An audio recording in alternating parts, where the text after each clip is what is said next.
अपने अपॉर्चुनिटीज़ को डाइवर्सिफाई करें। यहाँ पे चैलेंज है क्योंकि रिजल्ट्स में काफ़ी लेट होती है या फिर कुछ और सिचुएशंस बन जाते हैं, बट उस सिचुएशन में आपका ग्राउंडिंग यही होगा कि आप अपने अपॉर्चुनिटीज़ को डाइवर्सिफाई करें और खुद को इंगेज रखें प्रोडक्टिव वर्क में।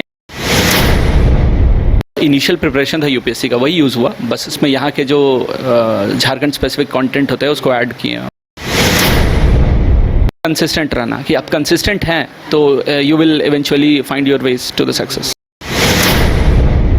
मैं अलग अलग एग्ज़ाम्स दे रहा था, जैसे अभी सीजीएल में भी जेएसएससी का जो सीजीएल होता है उसमें भी हो गया था मेरा, फिर उसके बाद फिर यहाँ पे जेपीएससी का मेंस भी दिया था।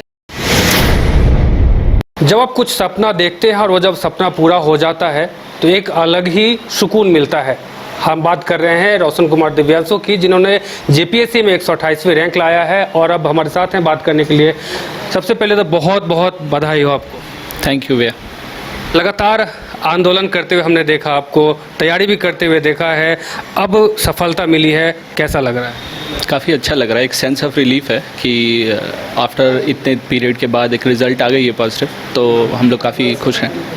वैसे सबसे अहम बात यह है कि जिस प्रकार से खास करके देखा जाए कि आमतौर लड़के जो हैं आजकल अब तैयारियों में ज़्यादा ध्यान नहीं देते क्योंकि उन्हें लगता है कि इसमें टाइम जो है वो बेस्ट है। आपने कितना समय दिया और कैसे तैयारी किया ताकि सफलता मिल गई?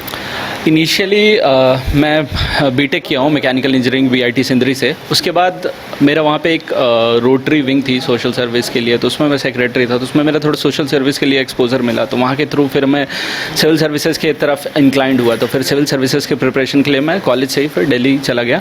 तो दिल्ली में फिर मैं यूपीएससी का तैयारी कर रहा था, तो वहाँ पर रिपीटेड मेन्स दे रहा था यूपीएससी का, बट कुछ नंबर से रह जा रहा था।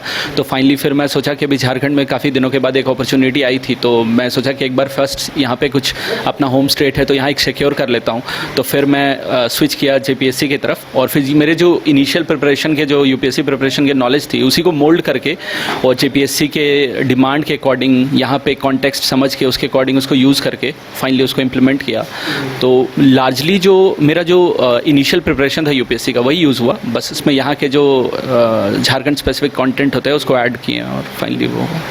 बीटेक किया आपने, बीटेक से सिविल सर्विसेज में टर्न करना, ये कितना कठिन रहा आपके लिए और कैसे आपने इसको मैनेज किया? इनिशियली तो मुझे ऑटोमोबाइल में इंटरेस्ट थी, तो इसीलिए मैकेनिकल इंजीनियरिंग कर रहा था, बट जैसा मैंने कहा कि मैं रोटरैक्ट क्लब में वहाँ पे एज अ सेक्रेटरी भी काम किया था, तो मुझे ओल्ड एज पीपल या फिर ऑर्फेनेजेस ये सब में जाने का काफ़ी मौका मिला था। कैटरैक्ट का ऑपरेशन फ्री होता था पुअर पीपल्स के लिए, तो वहाँ से एक वो लोग जब आते थे तो जब वो लोग का पूरा हम लोग देखभाल करके वो जब भेजते थे, वो खुश होकर जाते थे, तो वो काफ़ी ब्लेसिंग्स देते थे।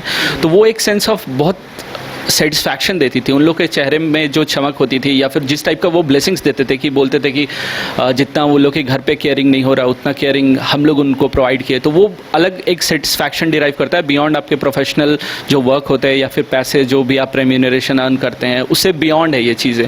तो इसलिए मुझे एक सिविल सर्विसेज की तरफ इंक्लिनेशन हुई, तो वहाँ से फिर मैं ये स्विच मेरे लिए ईजी हो गया कि क्योंकि टेक्निकल मेरा प्रोफाइल था तो वहाँ से जॉब गेन करना ईजी था, बट फिर वहाँ से स्विच करके जीएस और ये ह्यूमैनिटीज़ की सब्जेक्ट्स को पढ़ना इनिशियली थोड़ा प्रॉब्लम था, बट इवेंचुअली उसको बेसिक्स एनसीईआरटीज़ और ये सब कवर करके फिर फाइनली धीरे धीरे वो अंडरस्टैंडिंग डेवलप हो गई। कितने घंटे की मेहनत रही आपकी सफलता के पीछे? देखिए इसमें घंटे का तो ऐसा नहीं है, आपको बस कंसिस्टेंट रहना है। मिनिमम एक आप खुद के अपने नीड के अकॉर्डिंग फिक्स कर लीजिए, 6 आवर्स आई वुड से कि 6 आवर्स ठीक है। उसके बाद फिर आप उसको कंसिस्टेंटली करें हर रोज़, वो ज़्यादा इंपॉर्टेंट है।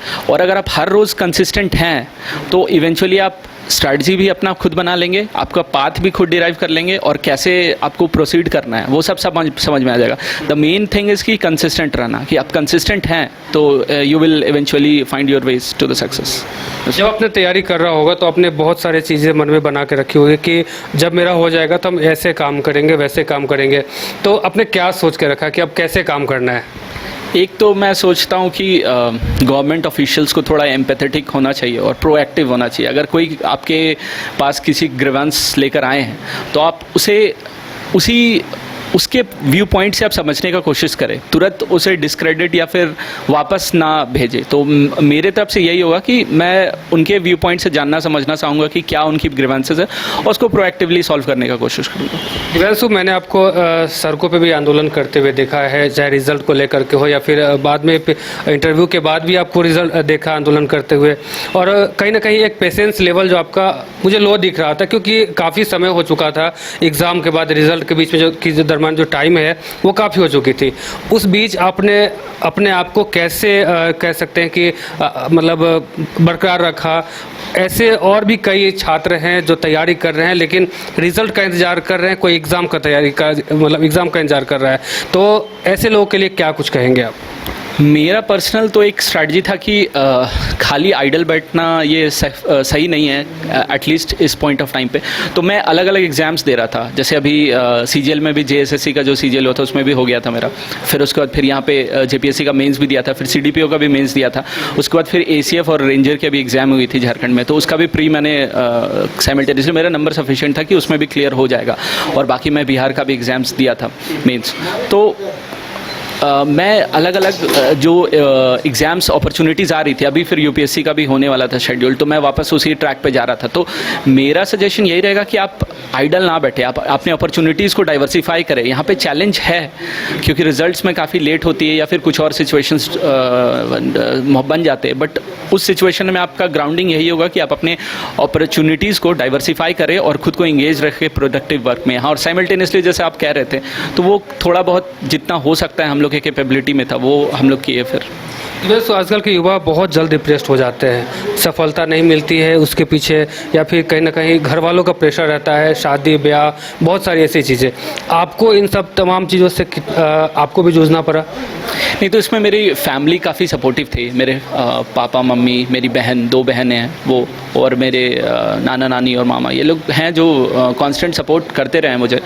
तो उसमें मेरा एक होता था कि एक पिलर था मेरा कि अगर कुछ मुझे कुछ डिस्कस करना है तो अपने हम सिस्टर्स को कॉल कर लिया, और फिर पापा मम्मी से डिस्कस कर लिया, मामा से डिस्कस कर लिया। तो वो एक हो जाता था कि मतलब एक तरह से काउंसलिंग टाइप्स हो जाती थी कि अगर कुछ आपको प्रॉब्लम लग रहा है, कहीं कुछ दिक्कत हो रही है, तो वो करके एक थोड़ा सा क्योंकि एक क्लोज चाहिए आपको कि अपने अंदर की जो प्रॉब्लम्स है उसको आप एक्सप्रेस कर पाएँ, और एक बार एक्सप्रेस कर लेंगे तो आपके अंदर के प्रॉब्लम्स इवेंचुअली हट जाएंगे। तो वो बहुत इंपॉर्टेंट है कि आप जो भी हैं, किसी एक मेंबर से आप जिससे भी कनेक्टेड उसको आप अपने जो थॉट्स हैं उसको बता दें, ताकि आपका जो माइंड है वो एम्प्टी हो जाए, किसी एक थॉट पे लेके वो उसी पे सोचते ना रहें। तो वो एक कारण होता है जो थोड़ा में लोग में टेंशन, एंजाइटी और ये सब हो जाती है। तो पापा क्या करते हैं आपके? पापा बिजनेसमैन है। यानी कि घर से पूरा सपोर्ट मिला आपको? हाँ, मतलब सपोर्ट तो मिला है। यस। अब ऐसे युवा को क्या आप संदेश देंगे जो वर्तमान में तैयारी कर रहे हैं और लगातार पढ़ाई कर रहे हैं, काफ़ी दिनों से संघर्ष कर रहे हैं लेकिन सफलता नहीं मिल रही उनको? मेरा यही मैसेज रहेगा कि आप एक तो पहले जो भी एग्ज़ाम दे रहे हैं उसके डिमांड को समझ ले बढ़िया से कि क्या क्वेश्चंस पूछे जा रहे हैं, और कंपटीशन को भी समझ ले कि अब कंपटीशन किस लेवल पे जा रही है, तो वो आपको टेस्ट सीरीज़ और इससे पता चलेगा। तो एक बार आप कंपटीशन भी समझ ले कि क्योंकि हर साल कंपटीशन इंक्रीज़ करते जा रही है, आपका कंपटीशन किस बैकग्राउंड के लोग से हो रही है वो भी आप चेक कर ले, तो उसी के अकॉर्डिंग आप अपने आप को अपस्किल कर पाएंगे। वो एक चीज़ हो गया। और कंसिस्टेंट रहना सबसे इंपॉर्टेंट चीज़ है। अगर आप कंसिस्टेंट है और अपने क्वेश्चन पेपर देख रहे हैं कि कैसे पूछे जा रहे हैं, सिलेबस को प्रॉपरली फॉलो कर रहे हैं, और आई वुड से कि टेस्ट बहुत इंपॉर्टेंट है। अगर टेस्ट काफ़ी दे रहे हैं तो आपको वहीं से सारा जो डेवलपमेंट होता है वो वहीं से होगा, क्योंकि सिर्फ पढ़ लेने से नहीं होगा, उसको आपको टेस्ट सीरीज मल्टीपल देना होगा, specially for written competitions like JPSC. तो हमारे साथ रोशन कुमार दिव्यांशु थे जिन्होंने जेपीएससी में 128वां रैंक लाया है, और कहीं ना कहीं अपने घर के लोगों को एक कह सकते हैं एक मुकाम में आगे और बढ़ाने का काम किया है। इनका साफ तौर से कहना है कि जो छात्र तैयारी कर रहे हैं उनको पेशेंस रखना है, और आगे कैसे बढ़ना है, कैसे टेस्ट जो है वो बनाना है, या फिर कैसे तैयारी करनी है, इन तमाम चीज़ें इन्होंने बेखूबी से बताया। फिलहाल इस कमेंट में हमारे साथ बने रहिए और देखते रहिए न्यूज़बाइस्कोप। धन्यवाद। शहर की भीड़ से बोर हो गए हो? तो चलिए आज नए वाइब में आपको लेके चलते हैं, जिसका नाम है वैदिक विलेज। एम्स पटना से 10 मिनट की दूरी पर नौबतपुर में स्थित ये सोसाइटी सिर्फ आपके लिए है। यहाँ पे मेन रोड 30 फीट की है, रिंग रोड 24 फीट की है और ब्रांच रोड 20 फीट की है। यहाँ मिलेगा आपको स्विमिंग पूल, जॉगिंग ट्रैक, मंदिर और 24/7 सिक्योरिटी कैमरा जैसी बेसिक एमिनिटीज। शांति और सुकून से भरा प्लॉट चाहिए तो सोचना बंद करो, अभी कॉल करो नीचे दिए हुए नंबर पे।